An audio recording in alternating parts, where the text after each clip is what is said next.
waxa sugtaanba oo qofka lambarka koowaad ku jira malaayiirada Soomaaliya qof kale ma ahan waxa sugtaanba oo qofka lambarka koowaad ku jira malaayiirada Soomaaliya qof kale ma ahan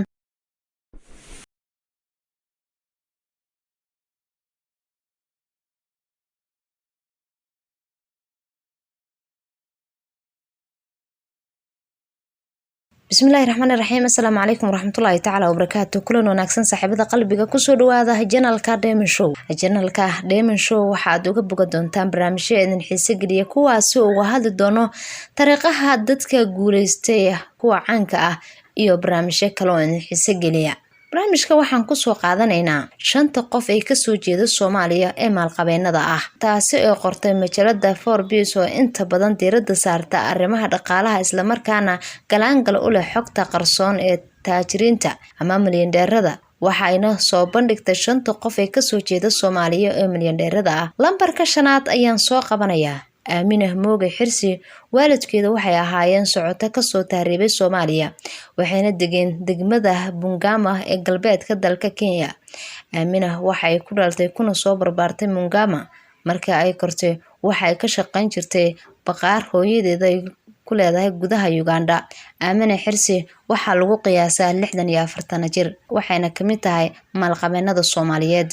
waxa ay leedahay shirkadda sonkorta ee ku taala dalka Uganda qofka kaalinta afraad ku jira Ismaaciil Axmed waa aasaasaha iyo madaxa guud ee fulinta shirkadda xawaalada ee World Remit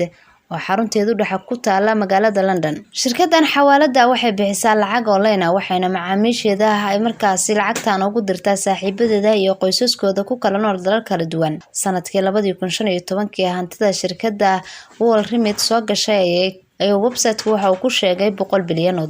qofka lambarka 3aad ku jira Maxamed Abshir Cabdi wuxuu hanti u haystaa oo leeyahay kana ganacsada cuntada badda seafood wuxuuna leeyahay shirkadda kalluumaysiga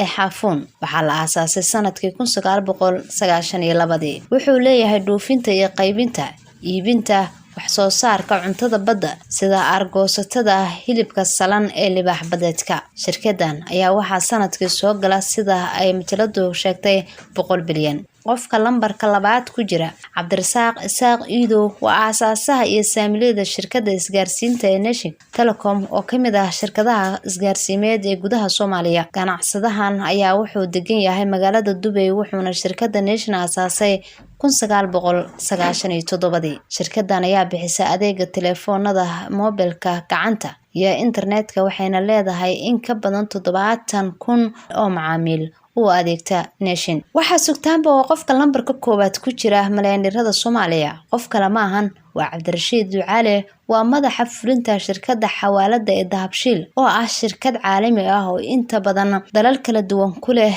24,000 oo xafiis 126 dal ay ka howlgashaa waxaana u shaqeeya in ka badan 2,000 oo qof aabiis ayaa la sheegay inuu aasaasay shirkaddan ganacsiga ee Dahabshiil isagoo oo dibadda u dhigay bilowgii sanadkii 1970 Cabdirashiid Ducaale waa 40 jir wuxuuna haystaa dhalashada UK waxayna xarunta dhexe ee shirkadda Dahabshiil ku taala magaalada Dubai wargeyska waxa uu qoray in shirkadda Dahabshiil Group ay leeyihiin bangi ganacsi oo ka howlgala gudaha Soomaaliya Cabdirashiid Ducaale wuxuu leeyahay 95% saamiga guud ee shirkadda isgaarsiinta Samtel waxa kale oo hanti uu ku leeyahay magaalooyinka London iyo Dubai waa ku mahadsantihiin daawashadiina fadlan nagu soo biir oo channelka subscribe saar like saar share garay si asxaabtaadu u gaaro nabadgelyo